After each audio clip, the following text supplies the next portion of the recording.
Pada 28 Januari yang lalu, ASEAN Youth Festival 2026 telah dilancarkan bertujuan merintis era baharu keterhubungan serantau sekaligus meletakkan Malaysia sebagai pusat tumpuan budaya belia, kreativiti dan pelancongan gaya hidup Asia.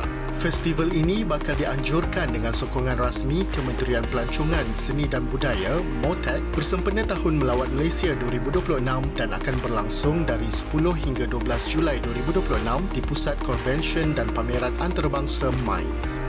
Today's launch is made even more meaningful with the introduction of a new flagship youth tourism and culture platform, which is the ASEAN Youth Festival. The ASEAN Youth Festival represents more than just an event. It is a strategic tourism movement that unites the youth cultures, sports, e-sports, music, creativity, fashion, innovation, and cross-cultural exchange into one powerful regional platform. It positions Malaysia not only just as a destination, but as a hub for our ASEAN youth tourism, youth leadership, and youth-driven creative economic growth. This unique festival, crafted by the youth, for the youth, will bring together young people from across ASEAN and beyond, creating tourism flows, strengthening regional ties, and building long-term cultural and economic impact for our country. We believe that the ASEAN Youth Festival, with its extensive, thrilling and diverse young engagement program, will be a boost to the tourism sector this year. ASEAN Youth Festival 2026 bukan sekadar sebuah acara, sebaliknya sebuah platform yang menyatukan kreativiti, inovasi dan budaya belia serantau. Sepanjang penganjuran selama 3 hari, Malaysia akan muncul sebagai titik pertemuan belia Asia bukan hanya sebagai pengunjung tetapi sebagai peserta, pencipta dan kolaborator. Dari pentas muzik hingga arena e-sukan, ASEAN Youth Festival direka untuk mencerminkan denyut sebenar dan kepelbagaian wajah Asia hari ini. We are no longer looking at young people who are one-dimensional, simple.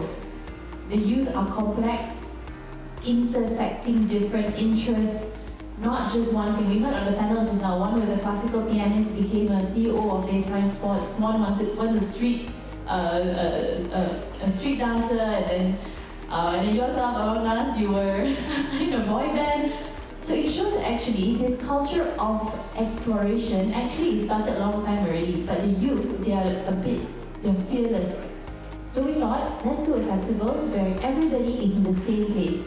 Because e-sport saja e-sport. Actually, e-sport, I'm interested in fashion, I'm interested in food, I want to go play pickleball with my friends. If you speak to one youth, you can ask them, what are you doing this weekend? They will tell you this, that, this, that, this, that. So I think that's why we wanted to do it now and in this format. It's also, we learn a lot from the prior experience and all the things that your generation went through. And you're learning and you're trying to figure out as we become not just business owners, but thoughtful leaders. As we try to prepare ourselves and think like, okay, how could we navigate through this cultural space and how could we improve it, right? And in a way, by doing so in all these collaborations, we're also like raising the bar. We're trying to raise the bar, you know? We're not just doing this like, oh, for money. No, it's the ideas, the concepts, and it's like, okay, we're really thinking, can we be more thoughtful about it? And like just Marina said, that's what we're trying to do with the youth talk, to tie it all back and all these potential leaders, business owners, cultural provocatives, we are trying to raise the bar. Whether it's a lot or a little, but we must make a move. And that's the movement that we're trying to push through as we wave through it. ASEAN Youth Festival 2026 menandakan langkah strategik Malaysia dalam memperkukuh jaringan belia serantau melalui kreativiti, inovasi dan pertukaran budaya. Inisiatif ini bukan sahaja menyemarakkan lanskap pelancongan dan ekonomi kreatif negara, malah membuka ruang kolaborasi rentas sempadan yang berterusan. Dengan sokongan pelbagai pihak, ASEAN Youth Festival 2026 kelak menjadi bukti bahawa belia Asia mampu memacu masa depan serantau yang progresif, inklusif dan berdaya saing.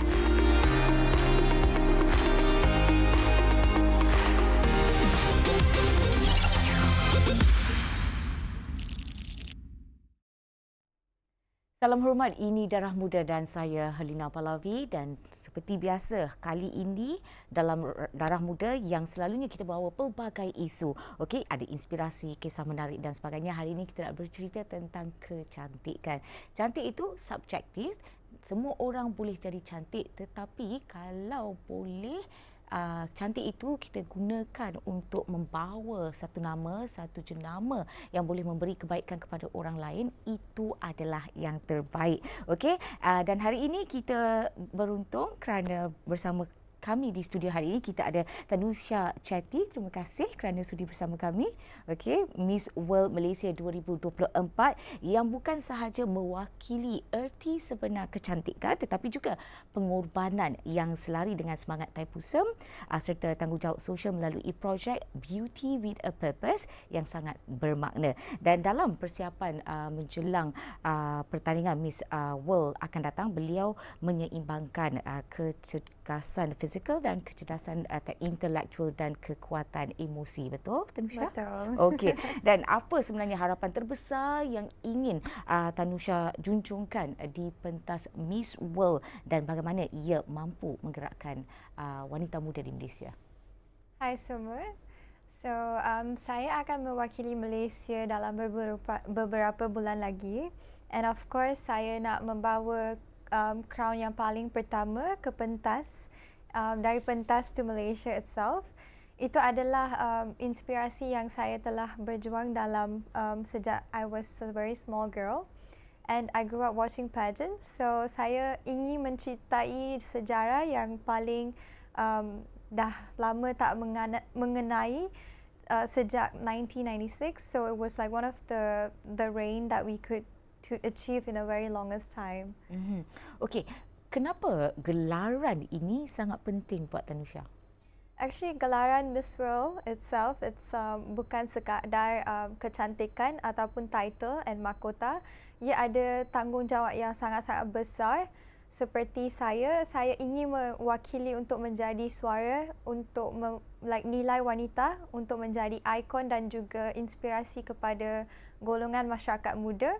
Sebagai seorang cikgu juga, saya juga ingin menjadi ikon kepada mereka untuk mencapai their dreams beyond what they had shared during the school itself.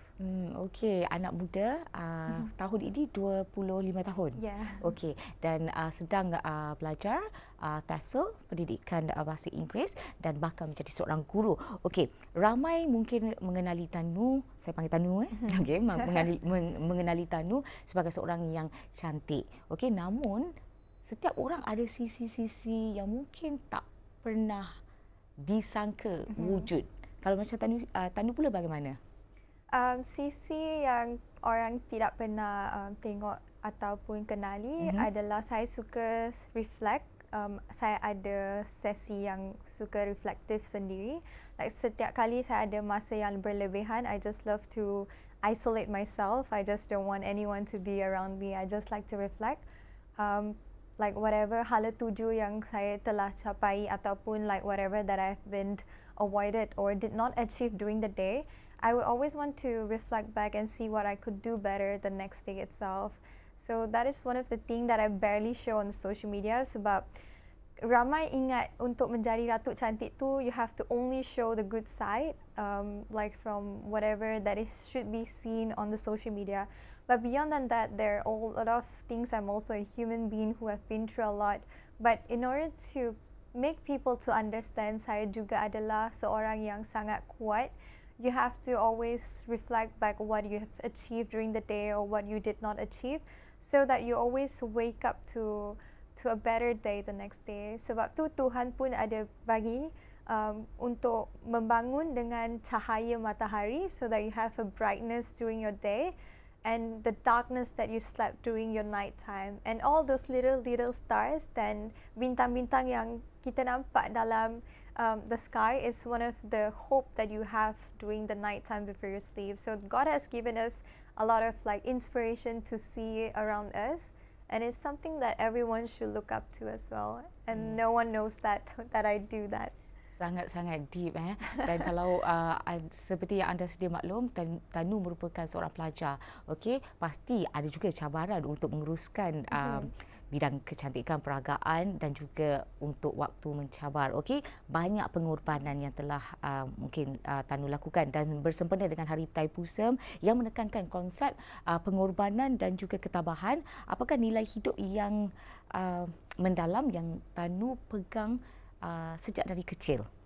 Sejak dari kecil, my dad taught me 4 pillars in life, which is in Hinduism is say mata, pita, guru and devam. Okay. So 4 core pillars of life is what they taught us. So our ibu, bapa dan Tuhan dan juga guru adalah prinsip untuk kami untuk menjadi seorang yang kita telah mencapai hari ini, up to date.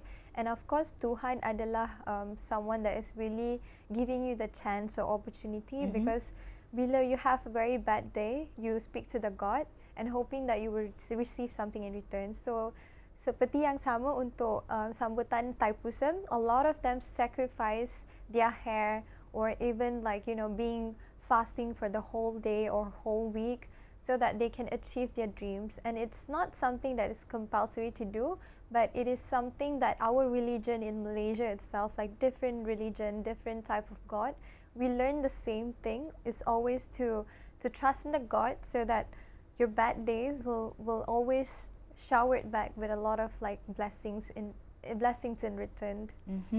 Okay. Tersusun kata dia manis sambil cakap sambil senyum dan sebagainya. Okey, baik. Menjelang beberapa bulan lagi untuk Tanu bertanding dan macam mana perasaan? Okey ke? So far tak rasa nervous lagi, tapi ada banyak perkara yang harus difokus juga, secara mentally, physically and intellectually. Sebab setiap perkara yang saya nak deliver from social media or what, it has to be intentional. It's not for having your own Instagram to post whatever you want, tapi setiap kali kalau nak berkongsi sesuatu perkara, itu harus reflect back to the people around you. For example, saya juga adalah advocate untuk education dan juga sokongan emosi. Saya sangat-sangat bersyukur saya dapat create my own account back when I was 22 years old. SB The Change Malaysia adalah satu platform yang saya raise awareness to spread love. And slow by slow, as I grow up, as I be more mature, bila I rasa I have the responsible to actually be a leadership. With the thankful of my dad, bersyukur sangat saya dapat create my own platform and register under ROS, which is called as the Perubahan, Suara, Perubahan Insan Murni, to pursue more and reach out to more children. Sebab education, orang ingat education is just what you learn from the textbook, tapi education is what you teach people around you. It can be from physically, emotionally, or even intellectually. The way that you speak, you're educating them. So I wish to become that source of cikgu yang I didn't really experience when I was back in the days. Tapi generation these days, they expect a teacher that should be a good listener and also someone that is very approachable for them to reach out. But I'm pretty sure back in the days, we didn't had WhatsApp. Kami tidak ada teknologi yang boleh connect with the teachers and all that. Tapi sekarang generasi muda sekarang ni, they have everything. So I hope that this type of technology akan membagi diorang semangat untuk menjadi seorang yang lebih baik dan juga respect guru-guru yang telah mengajar diorang di sekolah. It's bukanlah macam advocating from above, but working together. Yes, working together. Alright, okay. Dan saya dengar tadi Taanusiya banyak bercerita tentang kesihatan mental, pengurusan emosi dan sebagainya. Mengapa ini yang diangkat oleh Taanusiya? Actually, I've been through a lot sejak I was 14 years old. I lost someone that is truly close to me and my family members. So 2024 adalah tahun yang saya tidak sukai sebab We lost 3 of our family members, and we were really like emotionally unstable. And back in the days, masa I was still seorang yang pelajar, my grades were all dropped. I didn't really had hope. I was isolating myself as well. As I said, kalau I ada masa yang saya suka just like, just be in my room and just reflect back myself, talk to myself in the mirror, because I didn't have anyone to talk with. So during that depression time, I know how it feels kalau kita tiada memberi sokongan yang emosi kepada seseorang tu. You never know how your future or their future could go. And with the help of my family members, like my dad and my late mother right now, I would say that the person that I am today is because of my late mother, who gave back a lot of things to our family. And she did not buy luxurious things or not, but she was a good listener in terms of like, memberi sokongan dari secara emosi, dan juga make sure that kami semua tenang untuk proceed back with our career on the next day or in our future self. So that's why she is the inspiration. My late mother is my inspirasi kepada apa-apa yang saya tengah buat sekarang and up to date in the future. It's because she gave back to our family. I'm doing the same to give back whoever that is needed. Okay, I'm sorry for the loss, but I'm pretty sure she's smiling up above, looking at how you have achieved so many success, kan? Okay, baik. Kita nak bercerita tentang beauty with a purpose. What can you share? Ramai ingat untuk menjadi seorang ratu cantik is just setakar menjadi cantik sahaja, tapi setiap Miss World delegate dari specific country, they have to have their own advocacy. Okay. So beauty with a purpose adalah motto kepada Miss World itself. Okay. In 80% of the project is focused more during the competition. During your reign and after you are being crowned, how much have you impacted, like how much of charity you have done, how many children you have also reached out to. They look into that. And that is something so special because setiap wakil dari negara lain yang berbeza, mereka dapat berkongsi apakah cadangan yang diorang telah menghadapi dan juga what they can do to make the world a better place.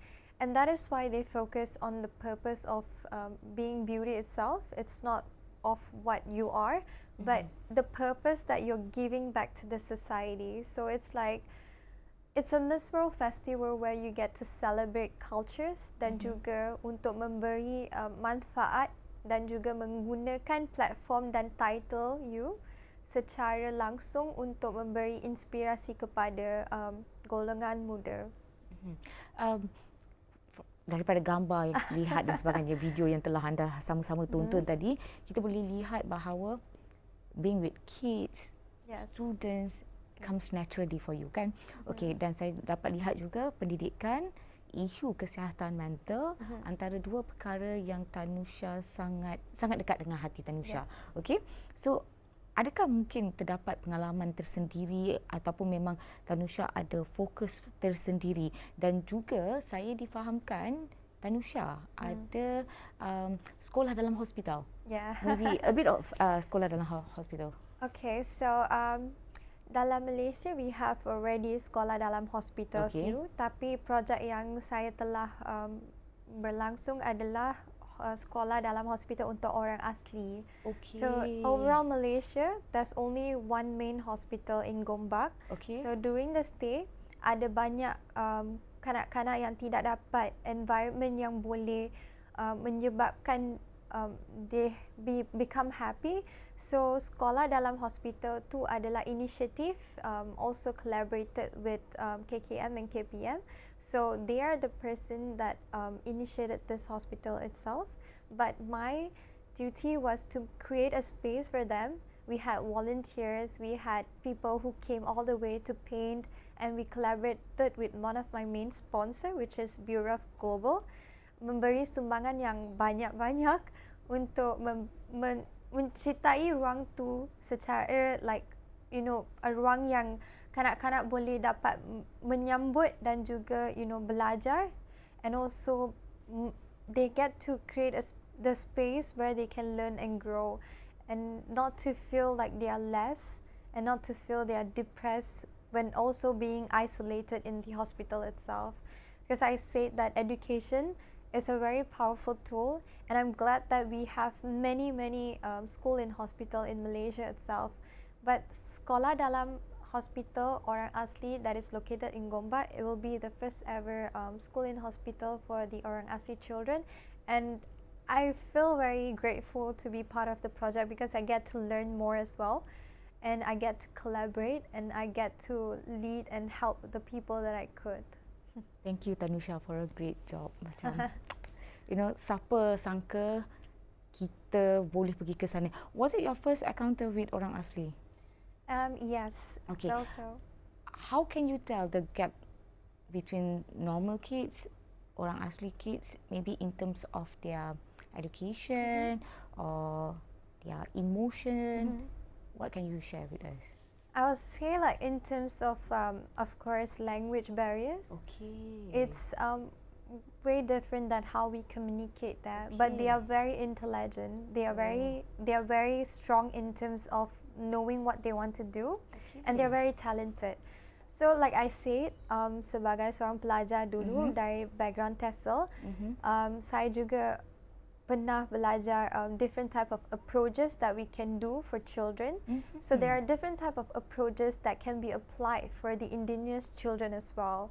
And of course, we cannot see that they are very far different than us. Every children is just the same. It's just that bakat that they have, and to us, it's uniquely based on their capabilities. And when I first encountered my Orang Asli project, is also to know a lot of backgrounds. I get to learn from the people that I work with, and to see what are the things that we can do in order for us to help them to achieve their goals.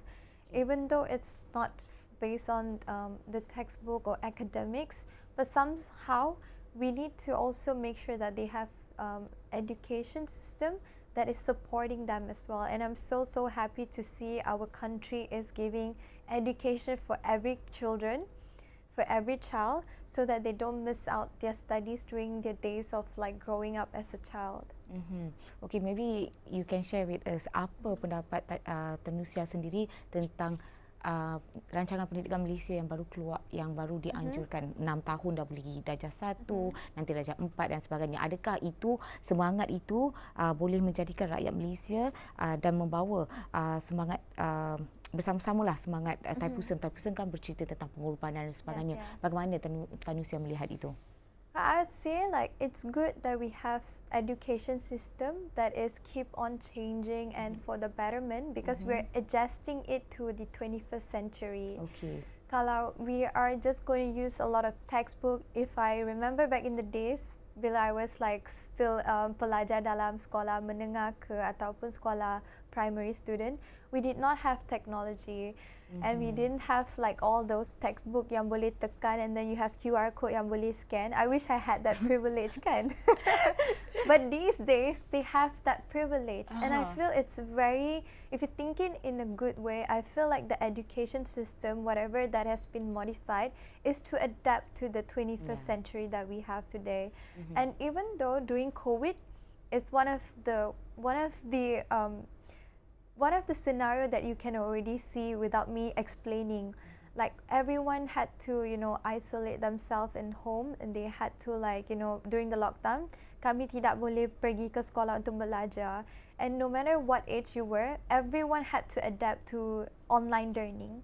And teachers as well have to find different type of approaches, different type of educational material untuk bekerjasama dengan murid-murid juga untuk to achieve that standard of education system in Malaysia. So I would say whatever that is evolving is good in terms of adapting to our current situation. And you never know, we would have a paper or whatever that is digital tool that could be touched, and that would inspire a lot of people to wanting to study. Okay. Baik, Taanusiya. bagaimana kita nak pastikan projek ni projek beauty with a purpose ke apa-apa projek yang sedang berlangsung ini bukan sekadar satu kempen tetapi satu usaha yang memberi impak penuh kepada mereka yang menerima dan kalau bolehlah untuk memastikan ia memberi kesan jangka panjang yang positif kepada komuniti. So bagi saya rasa untuk memberi impact yang secara positif and also it's a long term is to make a change in one life. It doesn't have to be a campaign ataupun something that is very huge or like something that is donating them in terms of monetary. But of course, as I said, if you're there to each one of the children and if you're there to help them to grow, they will achieve what they want to be. And that is something that is very long lasting and it's something that is measurable juga. And ia akan memberi impact yang besar kepada future generation as well because you're not only focusing on one campaign but in general to be someone that is capable and someone that is intentionally wanting them to believe in themselves. Okey, itu dia Taanusiya Chetty, Miss World Malaysia 2024-2025. Terima kasih kerana sudah berkongsi tentang kecantikan bermakna suara Malaysia ke pentas dunia. Dan itu saja yang dapat kita kongsikan. Saya Helena Pahlavi, sehingga berjumpa lagi. Bye.